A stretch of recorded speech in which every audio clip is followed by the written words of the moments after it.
Bom dia, então, pessoal. Meu nome é Ana Carolina e hoje eu vou apresentar meu projeto de fim de curso, intitulado Desenvolvimento do Simulador de Equipamentos e Auxiliares para o Sistema de Controle Centralizado da linha 5 do metrô de São Paulo. Eu fui orientada pelo professor Max e o meu supervisor na empresa era o Thiago Bacic. Então, primeiramente, eu trago aqui uma agenda da minha apresentação.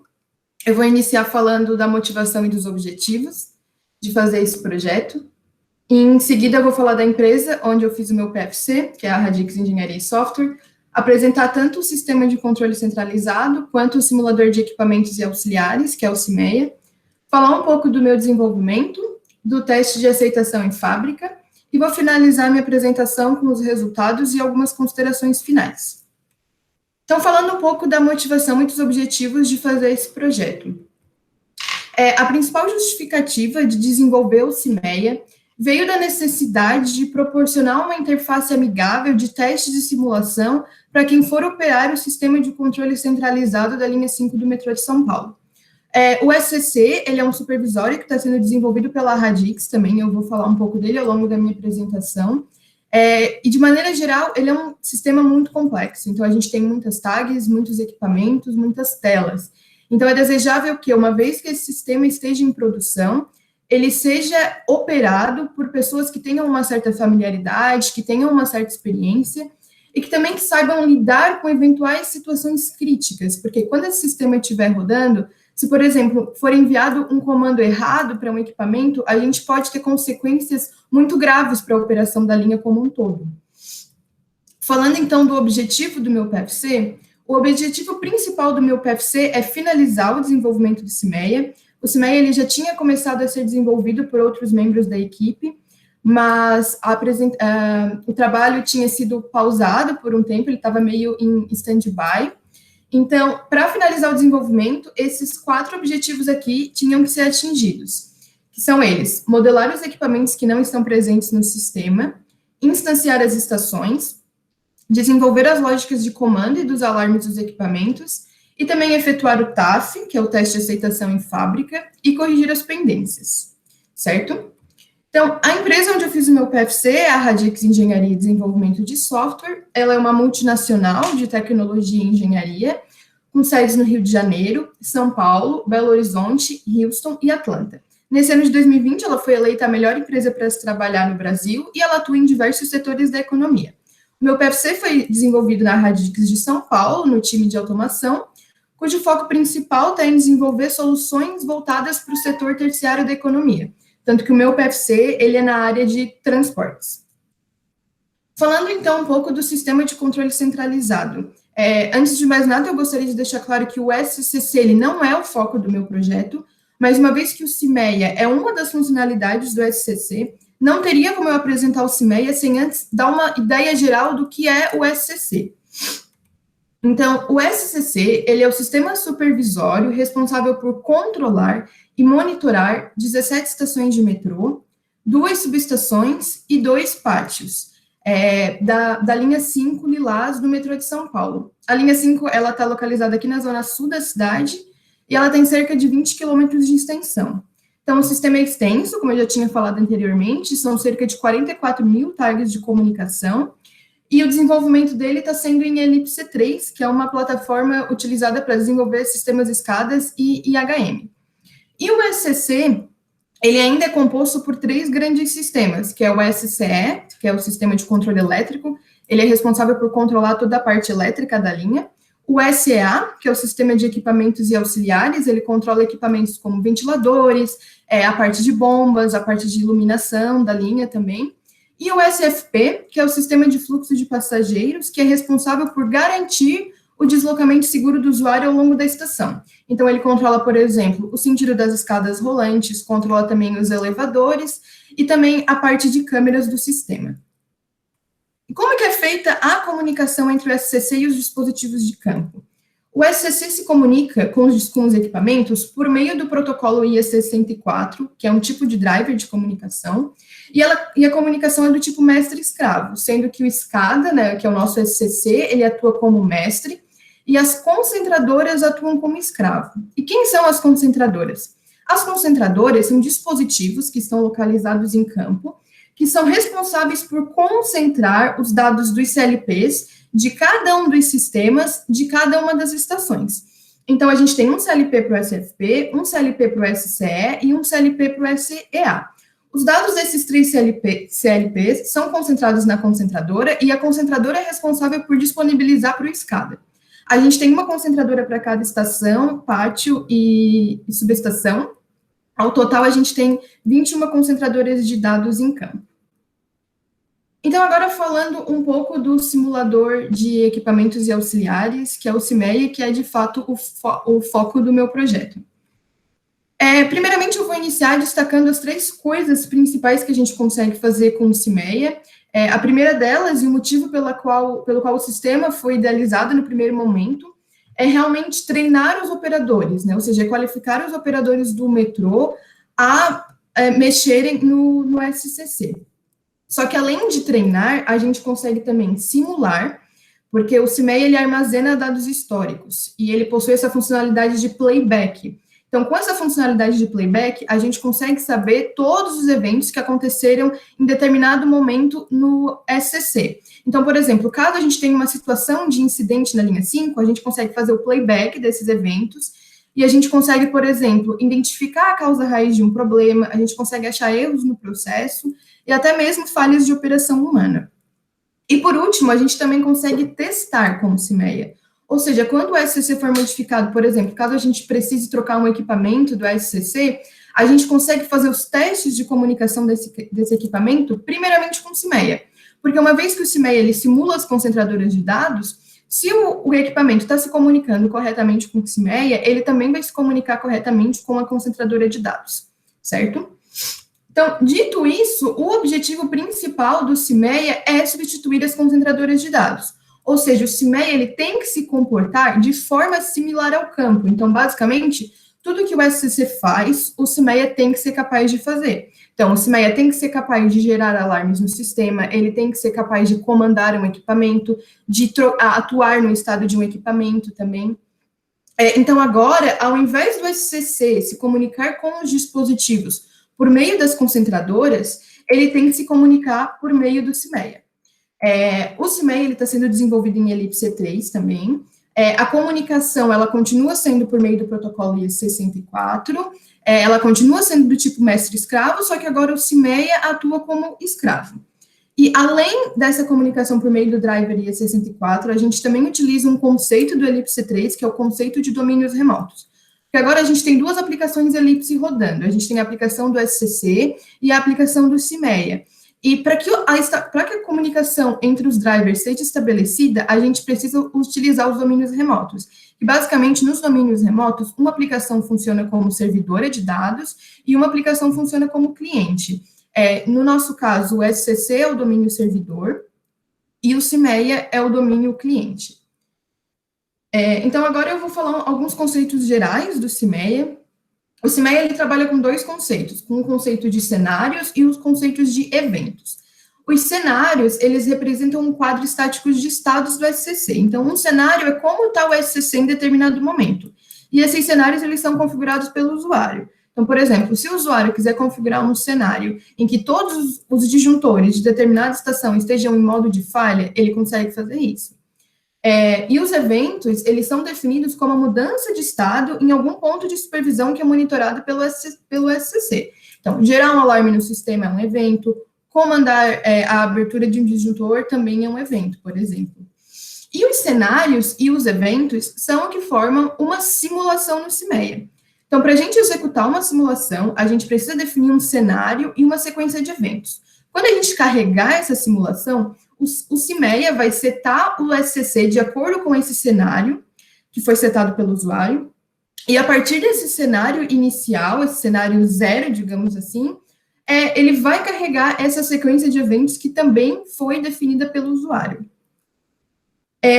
Desenvolver as telas do CIMEA, elas não eram escopo do meu projeto, mas a título de exemplo e também para demonstrar o que eu acabei de falar, eu trouxe aqui a tela de edição das simulações. Então, aqui na tela de edição das simulações, a gente escolhe um cenário, a gente escolhe um instante inicial, a partir do qual esse cenário vai ser executado, e a gente escolhe uma sequência de eventos. E uma simulação, ela pode ter, por exemplo, mais de uma sequência de eventos, certo? Agora eu vou falar, então, um pouco do meu desenvolvimento, ou seja, a minha contribuição, de fato, ao projeto. Primeiramente, eu gostaria de destacar a metodologia de projeto que foi utilizada. Então, aqui nos projetos de automação da Radix, a gente trabalha com a metodologia ágil do tipo Scrum. Então, de 15 em 15 dias, a gente faz uma sprint planning. Nessa sprint, a gente relata todas as atividades que vão ser executadas ao longo daqueles 15 dias. A gente também diz quem é o membro da equipe que vai executar, e a gente também estima o tempo que a gente acha que vai levar para cada atividade. E na parte inicial do projeto, a gente faz reuniões com o cliente para alinhar tanto as nossas expectativas quanto a dele, e também para entender melhor que tipo de solução esse cliente precisa. E a partir dessas reuniões, a gente desenvolve alguns documentos. E esses documentos que são desenvolvidos são o nosso guia para desenvolver o projeto. Então, aqui eu listei alguns dos documentos que foram desenvolvidos, como, por exemplo, a arquitetura do sistema, a especificação de requisitos, os requisitos funcionais, template de telas, procedimento de testes do simulador e o relatório de testes do simulador.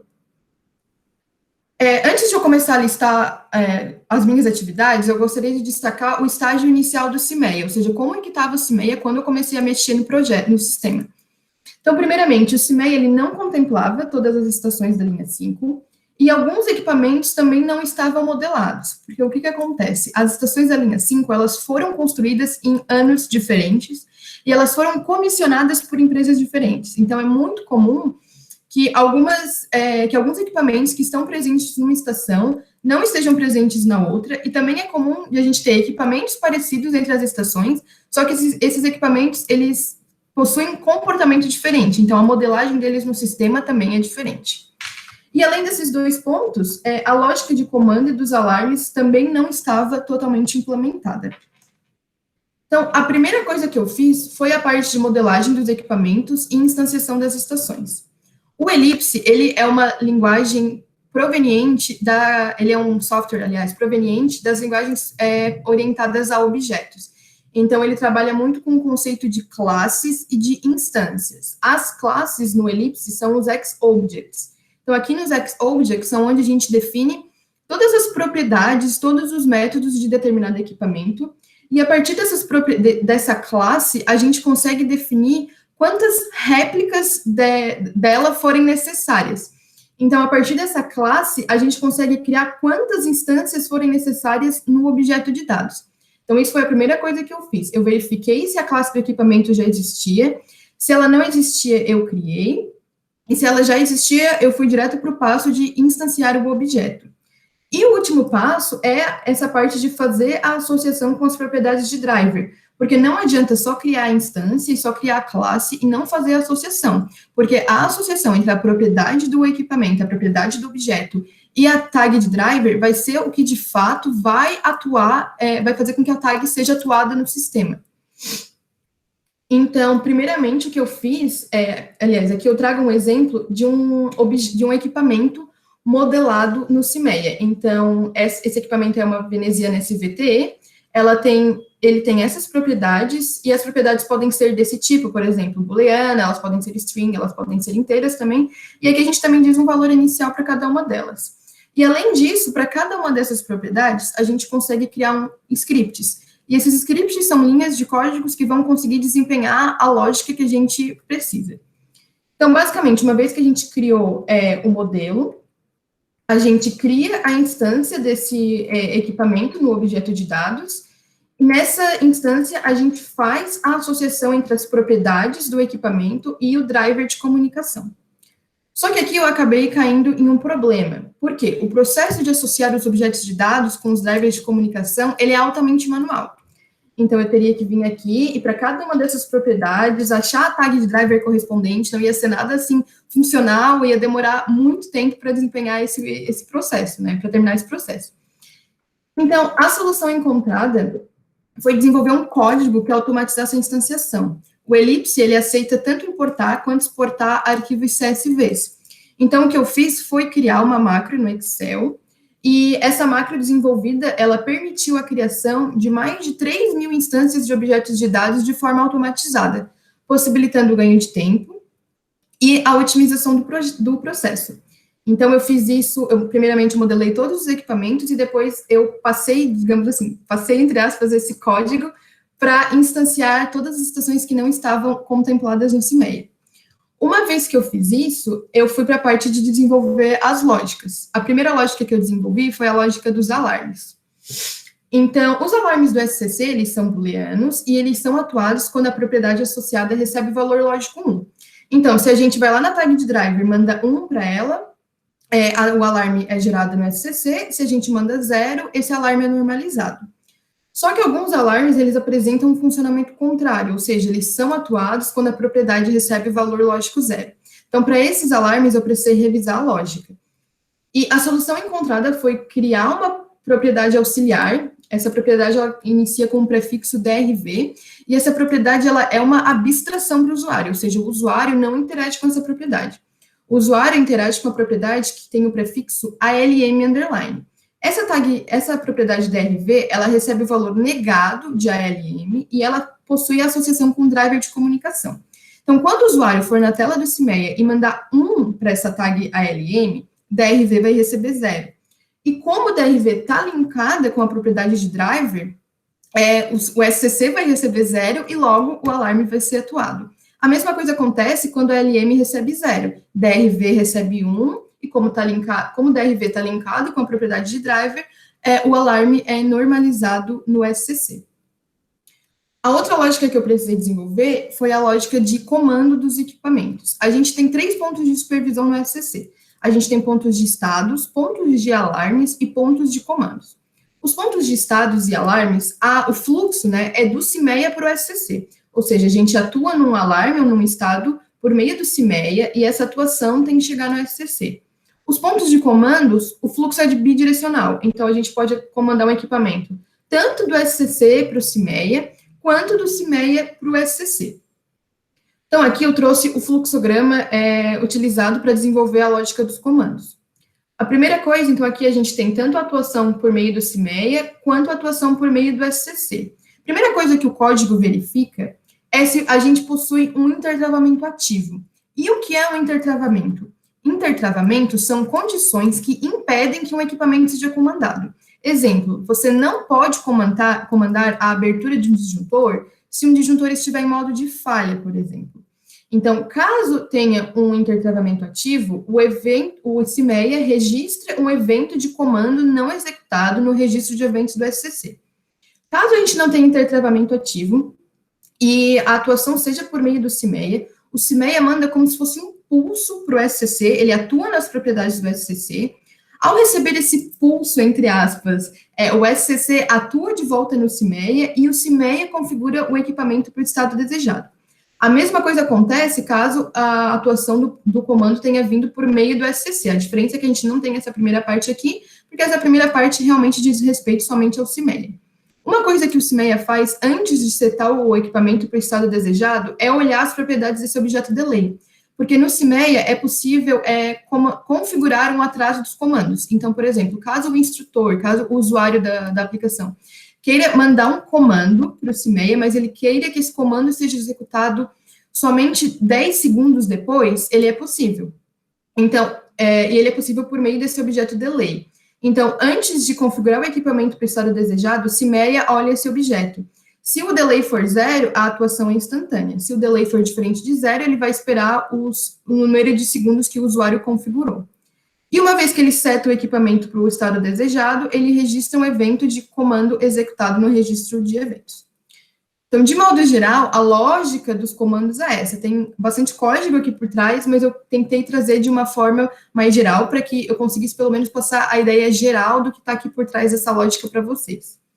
Certo, uma vez que eu desenvolvi, modelei os equipamentos, instanciei as estações e implementei as lógicas, eu fui para a parte final, que é a parte de fazer o teste de aceitação em fábrica. Então, o teste de aceitação em fábrica é o processo de validação para confirmação da integridade do sistema. Então, aqui nessa parte que a gente vê se o sistema está de acordo com o que a gente definiu no escopo do projeto. Então, o teste de aceitação em fábrica, ele permite a detecção de erros, tanto de funcionalidade, tanto de operação do sistema. Então, para fazer o TAF, que é o teste de aceitação em fábrica, a gente segue o procedimento de testes, que é um documento que foi desenvolvido pela gente também, e o procedimento de teste ele é composto por folhas de testes. Então, eu trouxe uma das folhas de teste aqui do CIMEIA a título de exemplo, para mostrar para vocês. Então, a gente tem uma etapa de testes, a gente tem uma descrição. Essa descrição é a ação que o usuário vai realizar na hora de fazer o teste, e a gente tem um resultado esperado associado com essa descrição. Caso o resultado esperado dessa ação seja diferente do que está descrito aqui, o teste falhou. Senão, a gente diz que o teste passou. Para cada teste, a gente também tem, dependendo do caso de teste, a gente pode ter ou não uma representação gráfica. Então, alguns casos de testes, por exemplo, tem que mudar a cor de um objeto, ou, por exemplo, nesse caso de teste aqui, o cursor do mouse tem que ser alterado. Então, a gente coloca no procedimento de teste para não gerar dúvida na pessoa que está testando. Então, aqui eu trago os resultados quantitativos do teste de aceitação em fábrica. Foram realizados 344 testes, foram aprovados 324 e foram reprovados 20. Como a gente faz o TAF por meio de rodada de testes. Então, na primeira rodada de testes, a gente testa todos os casos do procedimento de testes. Na segunda rodada, a gente testa só os que falharam na primeira e assim por diante. Esses testes que falharam, eles viram pendências. E essas pendências, elas são listadas em forma de cartões, em forma de cards, no aplicativo de gerenciamento Trello. Aqui na nossa equipe, a gente trabalha bastante com o Trello. A gente lista essas pendências no Trello, resolve e retesta essas pendências. Então, foi isso que eu fiz. Listei as pendências, resolvi e retestei. Como eu resolvi essas pendências, retestei e os testes passaram, eu não precisei fazer uma terceira rodada de testes. Mas, caso eu precisasse fazer, o procedimento seria análogo. Certo. Então, chegando aqui na parte final da minha apresentação, então, vou falar um pouco dos resultados obtidos e fazer algumas considerações finais. Então, falando um pouco da retomada, fazendo aqui uma retomada dos meus objetivos, no começo da minha apresentação, eu falei que esses 4 objetivos tinham que ser alcançados, né, esses 4 objetivos específicos. Os 4 objetivos foram alcançados, então, eu modelei todos os equipamentos que não estavam presentes no sistema, eu instanciei as estações, eu desenvolvi as lógicas de comando e dos alarmes dos equipamentos, e eu também efetuei o TAF e corrigi as pendências do TAF. Então, de modo geral, eu posso dizer que o resultado final do meu projeto de fim de curso foi muito satisfatório. E antes de encerrar minha apresentação, eu gostaria só de falar algumas perspectivas futuras do projeto. Então, no início da apresentação, né, quando eu falei lá da parte do SCC, eu falei que o SCC, além de monitorar as 17 estações do metrô, ele monitora 2 pátios e 2 subestações de energia.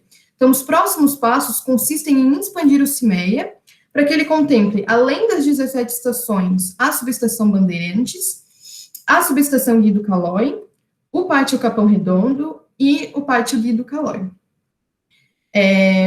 Então, era isso que eu tinha para apresentar para vocês hoje. Muito obrigada pela presença e pela atenção de todos.